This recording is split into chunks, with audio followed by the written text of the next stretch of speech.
All right, good evening, coaches. Welcome to tonight's Zoom call. This will be the last one before champs, which is coming up on Sunday at Waukesha North High School. Um, Before we start talking about champs and any other particular issues related, we actually have a guest speaker with us this evening. Oh, well, let me back up. My name is Craig Peterman. We've got Brian Farrell, head judge advisor, as well as two of our head referees, Allison Conrad and Jay Church. So obviously we have the resources to get all your questions answered.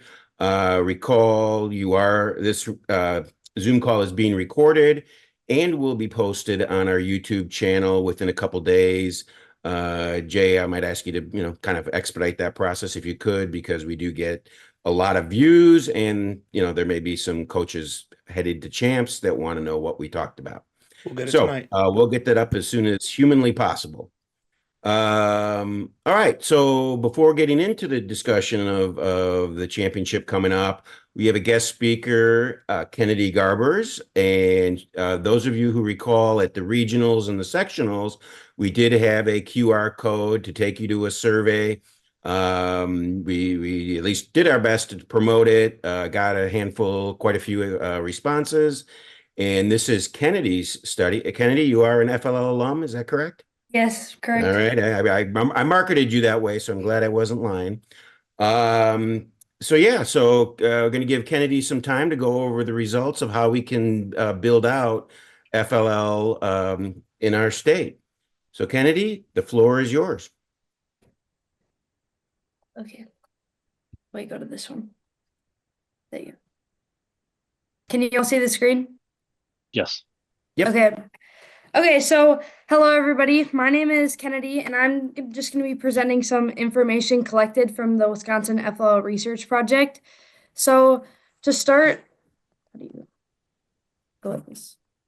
Yeah, there we go.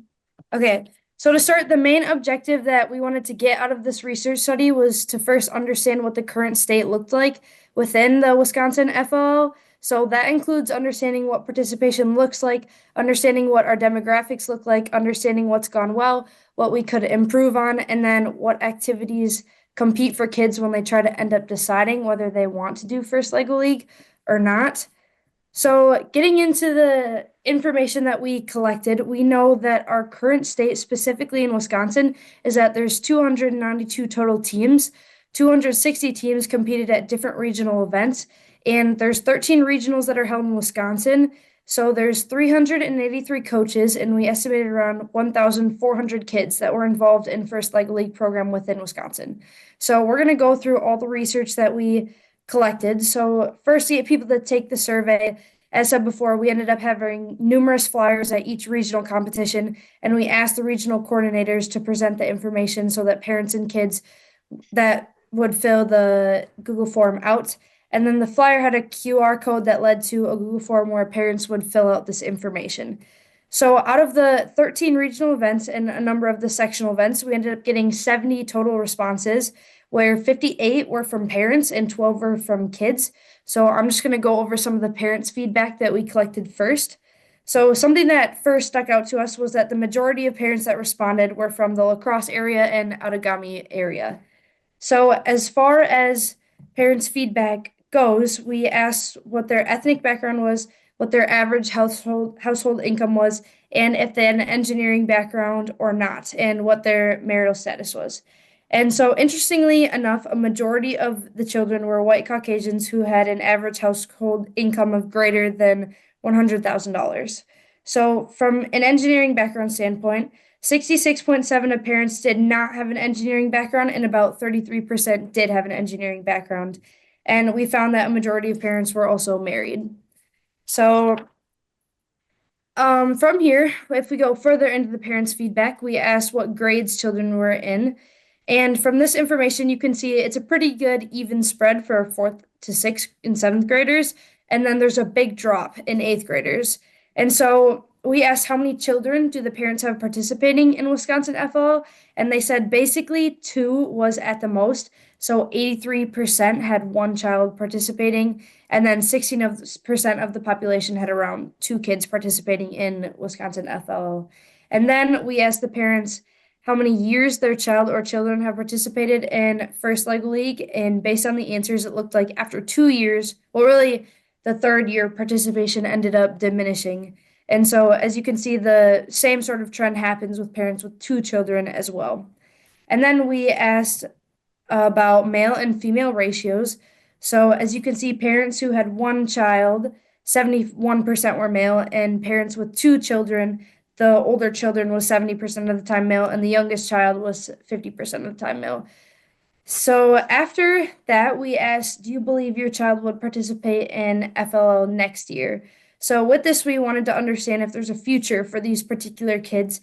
And as you can see, 73% of the parents who had one child believe they would return. So interestingly enough, for those who had two children, 40% of the parents believe their oldest child would return, and 50% believe that their youngest child would return. So you can see it does look like there's a trend where there's going to be a continuation of kids participating after their first year. And then another question we asked is, what do you feel the biggest reason why your kid would participate in First Lego League? And a lot of it was because they like STEAM, meaning science, technology, engineering, arts, and math. And there's also a big percent of responses that said they liked Legos and robots. And we'll find out later in the feedback that there are parents that ended up talking about promoting first and not focusing on the Legos and the robots and the STEM, but instead focusing on more of the entrepreneurship side. So we'll get into that. And one thing that we did not have presented on this list in our survey was my child loves to do public speaking or my child loves to do entrepreneurship type activities. And that is something we might want to include in this survey if we do it again. And so then we went on to ask what would be the reason why your child would continue. And we put all of the words from responses we got into a word cloud. And the words that are bigger were responses that people responded with more. And so with this, you can see that friendship was probably one of the bigger things. So we really do believe that first Lego League needs to continue to create friendships in a fun team environment because that is a big reason why children want to continue. And then we asked what would be the reasons why your child would not want to continue participating. And basically, we found out that the time commitment is the number one concern of children not wanting to continue. So, one of the questions we ask is if the skills that they acquire and the friendships that they make, does that possibly outweigh the time commitment that they're putting into this? And then we go on to ask what are some of the biggest hurdles that parents felt children's participation has had. And time commitment and sporting activities, you can see there's different supports that show up in the word cloud, including soccer, swimming, basketball, arts, dance, that take up a lot of children's times.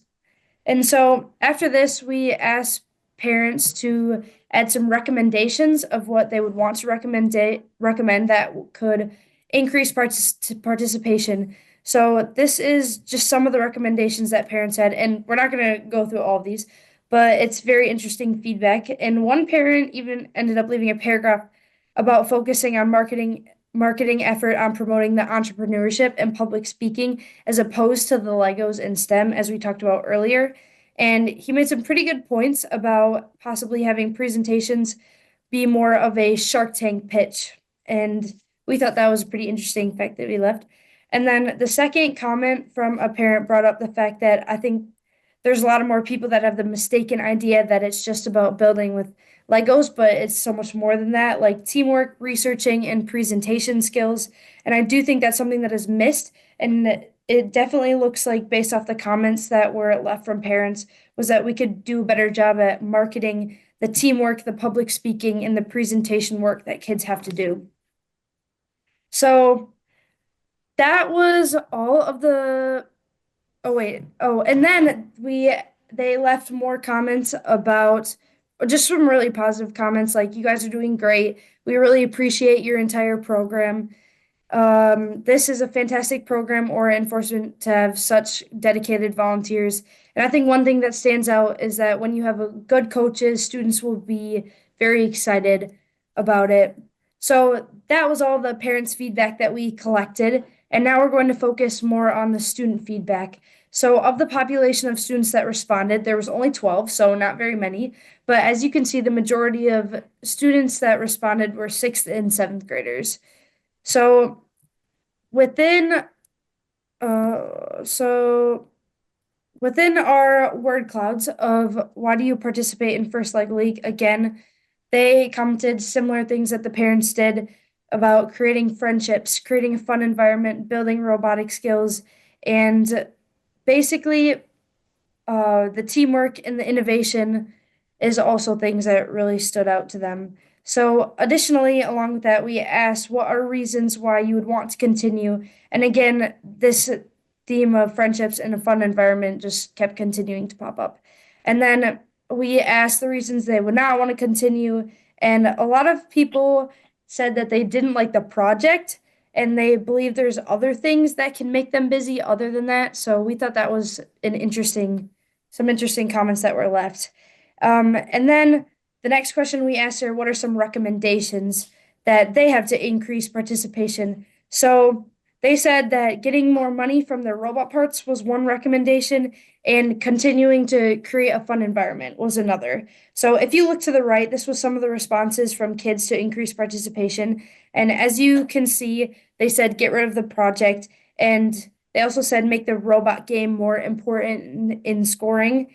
And then another comment that was left is that possibly creating money awards or giving out gift cards or making the innovation project less big and stressful and putting money and awards into giving out gift cards and other things. So we thought that was an interesting comment that was left.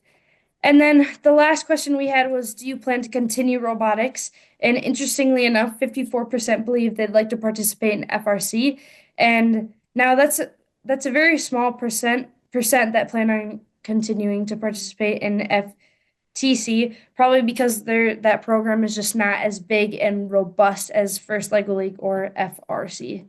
So then just to look at this whole survey as a whole, of all the fourth through eighth graders in Wisconsin, you can see First Lego League has a very small fraction of kids participating in programs, and there's about 11,000 in 4-H, and there's about 154,000 participating in sports, and then 252,000 participating in band or choir, and then total fourth through eighth graders is 285,000 around there. So, next slide. Looking at the research study as a whole, we found that there are many opportunities to increase participation in lower income minority single households. And the majority of students that participate in FL usually participate for a total of about 2 years. And there are many opportunities to increase the female participation. A higher percent of parents believe their children will continue to participate the next year, which is good. And students that like STEAM activities, students really like to do STEAM activities, Legos, they like to play with robots, and that's what makes them enjoy FLL. And parent support really does help this program. Children enjoy being with friends, they enjoy being in a team environment, building and coding Lego robotics, they find that super fun. And then some opportunities that we can get out of this research survey is that we need to promote first better, or a way to promote first better was through marketing campaigns that have a different angle. So focusing on the entrepreneurial and public speaking angles can help. And some coaches, some financial assistance could help by providing so teams could get more resources that they would need. And so some strategic recommendations to promote first is getting more active involvement within this program across Wisconsin by reaching into after school services like Boys and Girls Club and YMCA Surround Care. We could bring people in to help teach the students basic robot skills, and that might increase participation or increase interest in this program. And then the next one. So then some coach assistance recommendations is that coaches that create fun learning environments are a key ingredient to higher participation rates. So educational content could be created to help the Lego robotics concepts and ensuring that the kids are having fun while being respectable while also learning can be a quite challenge. So more training of coaches to create these types of environments can be a game changer. So yeah, that was and then also tapping into local businesses to promote coaching opportunities that can help with career skills and growth. So this creating a list of alumni that live within Wisconsin and advertising coaching opportunities, this might spark interest for coaches to help. And then lastly, we have here is financial assistance for a recommendation. A way to increase this is by tapping into local businesses for additional money to support the FLL costs while agreeing to advertise their sponsorships. So some teams already do this. As you can see, some have sponsors on the back of their shirts and stuff like that. But assigning specific team members to be responsible financial assistance around the area can also help.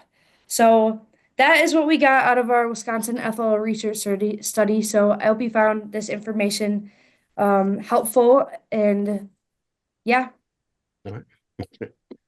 Well, thank you, Kennedy, for undertaking this effort, putting it together.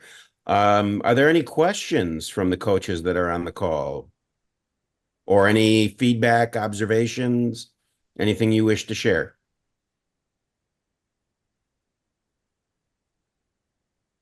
And if not, don't feel obligated.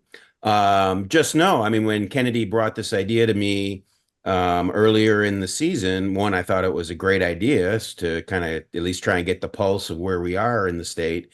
You know, as I tell coaches and anybody that I correspond with, we hold ourselves to the same standard that we do the kids as far as iteration, learning, getting feedback, making improvements, and hopefully each year we just keep getting better and better. And so with information, you can make better judgments on how to do that.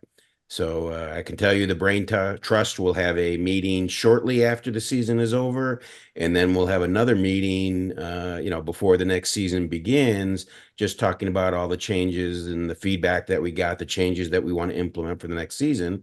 And I do have quite a few questions about this study. So Kennedy and I, as well as some of the other Brain Trusts, will have a meeting discussion at a later date. Obviously, in the essence of time of this Zoom meeting, we just don't have the time to do that. So if there aren't any pertinent question or burning questions for Kennedy, I'd just like to thank you. And like I said, I'll be in touch and we'll set up a meeting so we can dig a little deeper into all this data. All right. Sounds good. Thank you. All Thanks a lot, right. Kennedy. Thank job. you. All right. So let's move on into the championship that is coming up in what, T-minus 6 days, I think.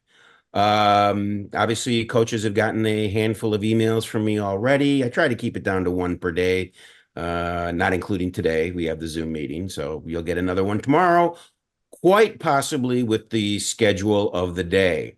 But as I have referenced several times in various emails, the structure of the championship day is going to look very similar to the regionals and sectionals, where you'll be assigned a presentation time, a practice run on the competition tables, as well as 3 official runs. And it will vary throughout the entire day. Some will have morning presentations, some will have afternoon presentations. So it'll, at least in that regard, it will look and feel very similar to the prior events that you were at.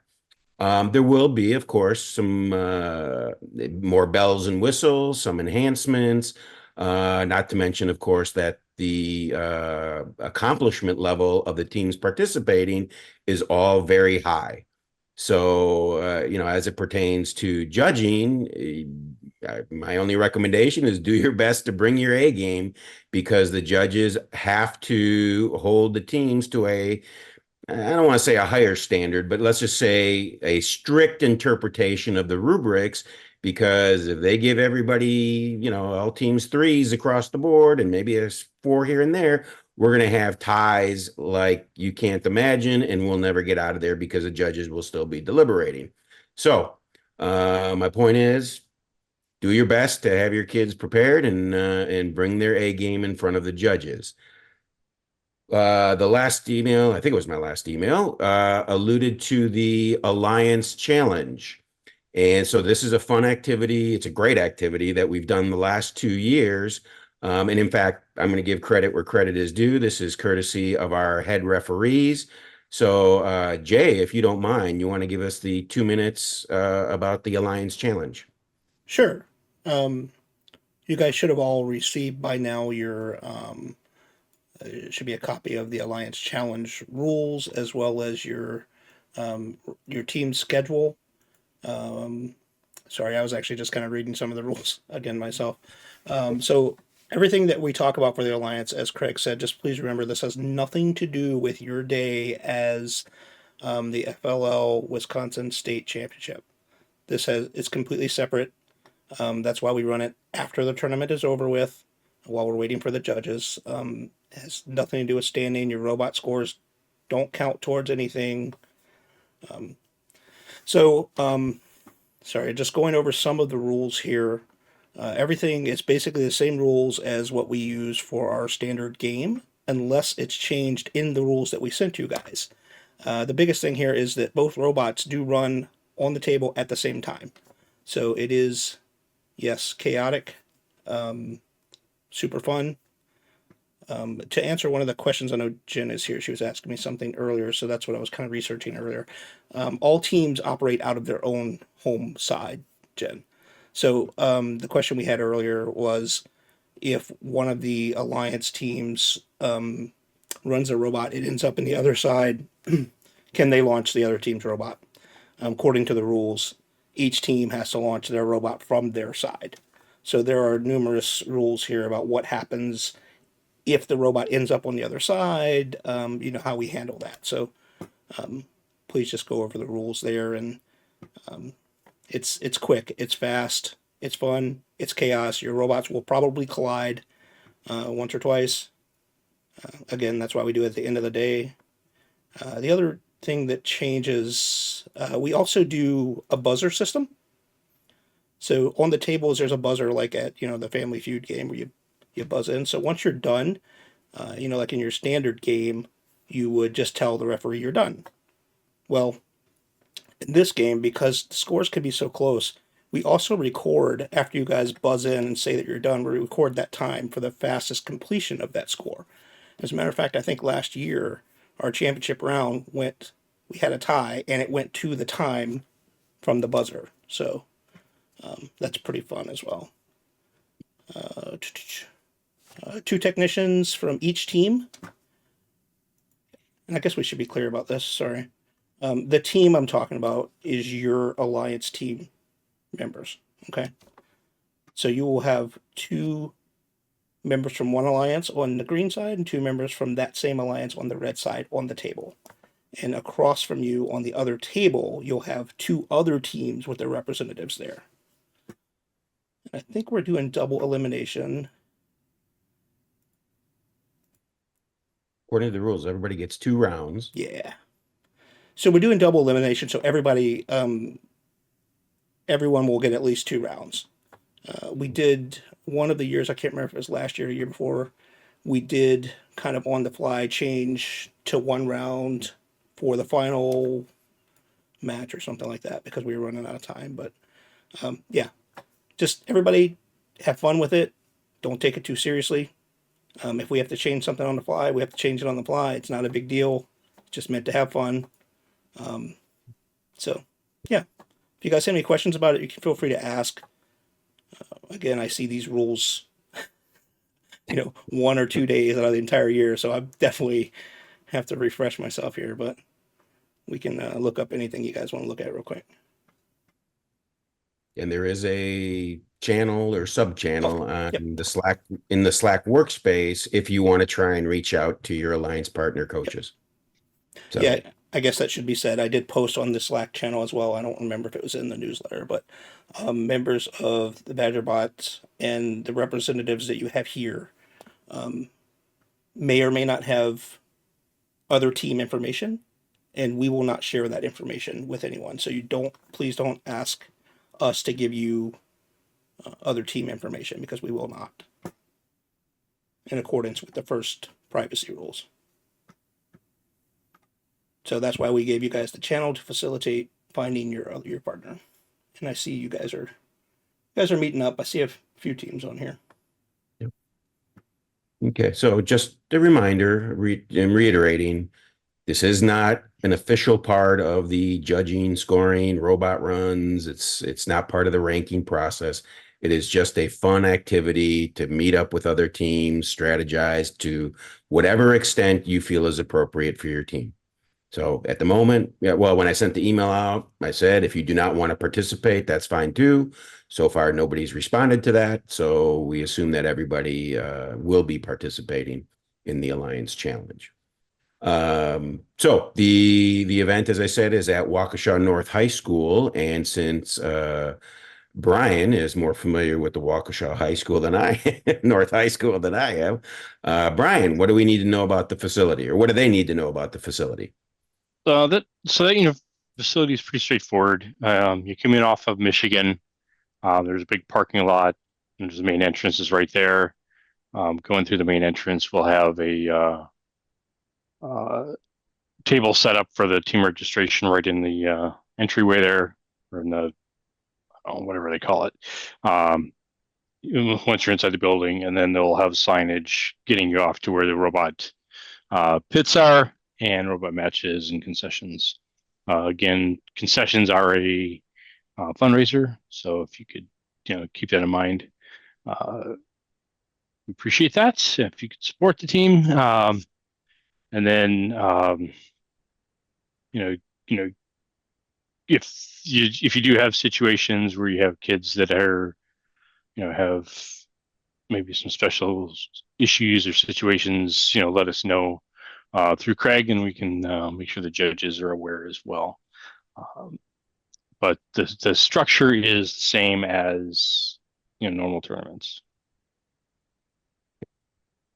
And the pits and the competition tables, much like Waukesha South, those of you that were there, it's in one giant gym area, but there will hopefully be some separation between the two spaces.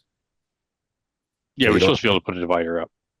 Yeah, so you don't have to travel very far from the pits to the competition tables. That will be very easy. Mentioned concessions, that's great. In one of my previous emails, I mentioned about championship t-shirts and sweatshirts. A vendor will be there. It will have, the championship logo on the front, and then the list of participating teams on the back. They are ridiculously priced, just fair warning, but it is kind of a special event, and it's kind of up to you and your coaches, your parents, how much you're willing to spend on such stuff. But that will be available as well. There was a handful of discussions on Slack about a quiet room, and yes, there will be one there with various, quiet activities. I mentioned puzzles or certainly coloring pages or whatever, maybe some quiet music in the background. But yes, it will be available. There won't be somebody there 24/7. There won't be somebody there permanently stationed. So we do request and require that a parent, guardian be with any children that are there. I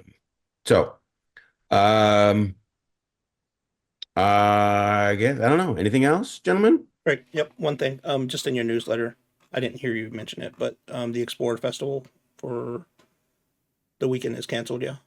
That is correct. Okay. We only had 2 teams that were interested in this particular date and venue, and so we moved those 2 teams to the Battle of Brookfield Festival on February 1st.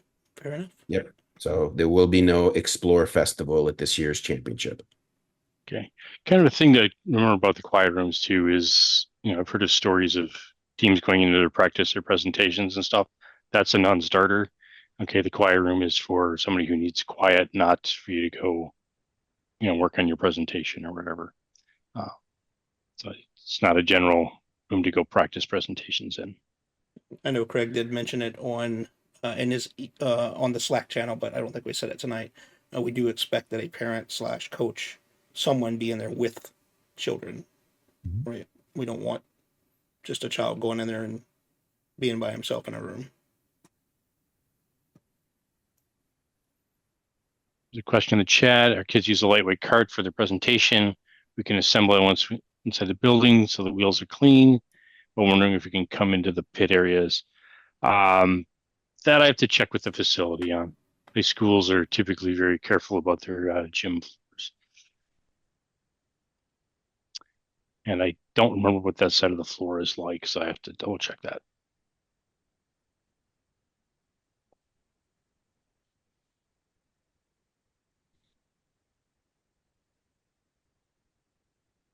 Okay. One thing to remember, Craig said it's the same format as other tournaments, and it is. One of the instructions we give the judges, though, is it doesn't matter if you've seen this team before earlier this season, you go in with a clean slate. So they're not going to remember or assume anything from your previous presentations or interviews. So if you want them to know something, you need to make sure that they know it, that you tell it to them.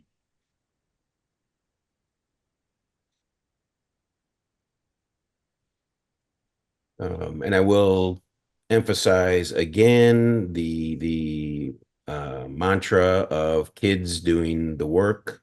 We will have people in the pits. We have volunteers all over the place. We're at the level now for the championship where there's no real reason that I can think of where a coach or mentor should be on a laptop at the practice tables or anywhere else for that matter. If you do have personal work to take care of, fine, do it somewhere else.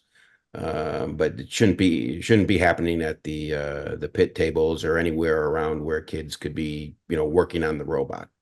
So please respect that. It's about respecting the whole program and your peers. So thank you for not making it an issue at the upcoming event.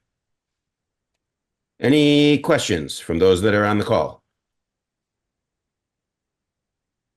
Hi, I have a question about the post-season events. Is this going to be more like a competition type or more like festival and just go show your work? It's kind of both. Is anybody on the call here that was at one last year?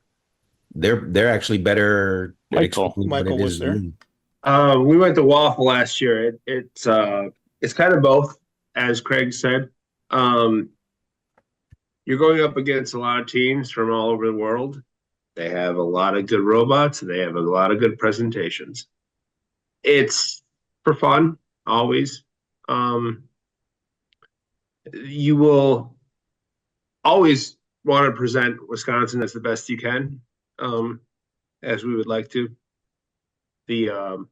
But at the same time, at the end of the day, it's all for fun. You will find that it's a long day or a long weekend, and at the end of every competition, it's twice the amount of time that we do in Wisconsin for a regular competition.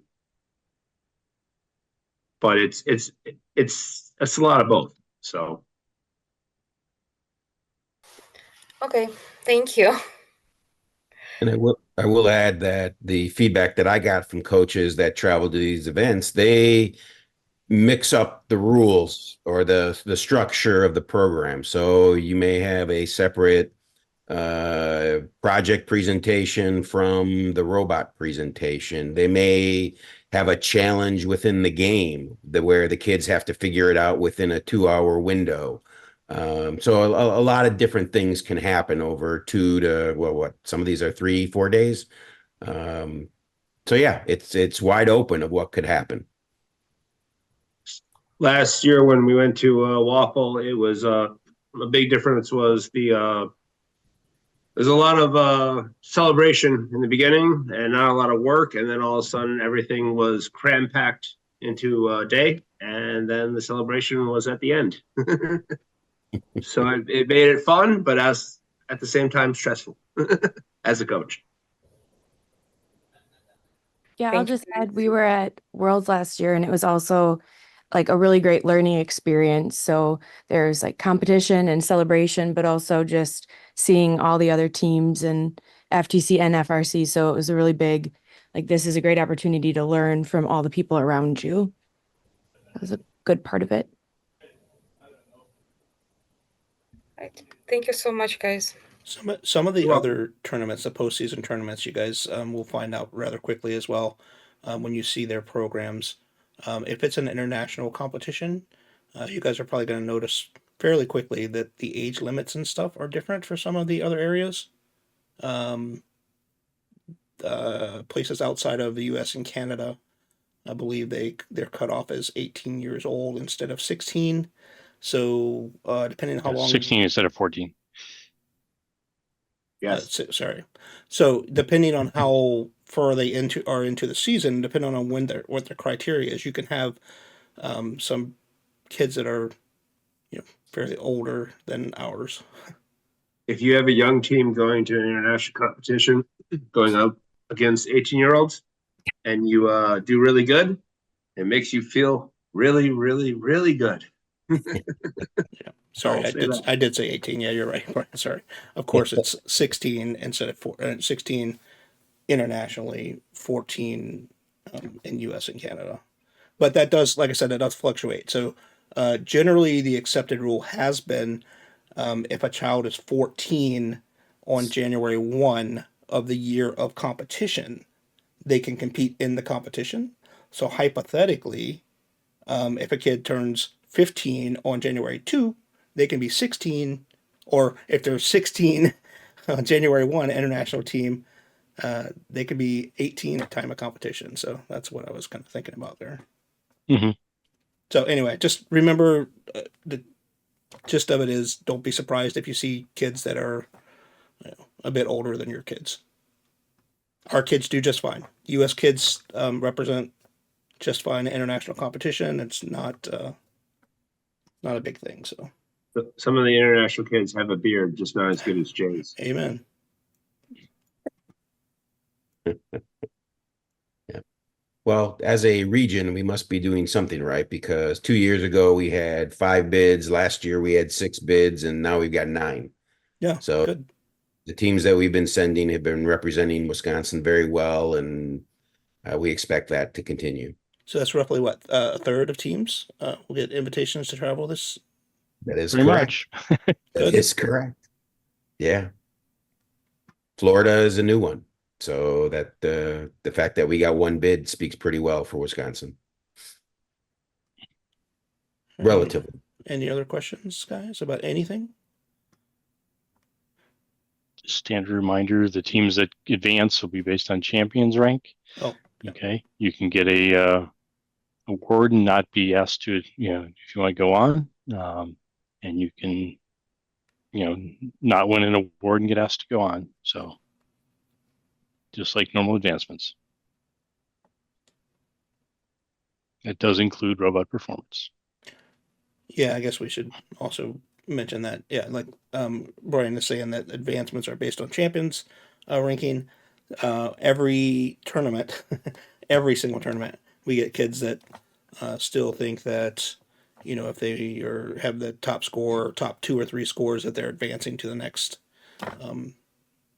level of tournament. So yeah, please, if you can think about it, kind of explain that situation to the kids and let them know that advancements and winning championships and awards is not based solely on the robot games. It's based on your presentations and stuff like that as well. So it never fails. Every single tournament, the kids are like, oh, we're in 3rd place, we're going to advance. And then there's disappointment when they don't advance. So just kind of let them know ahead of time.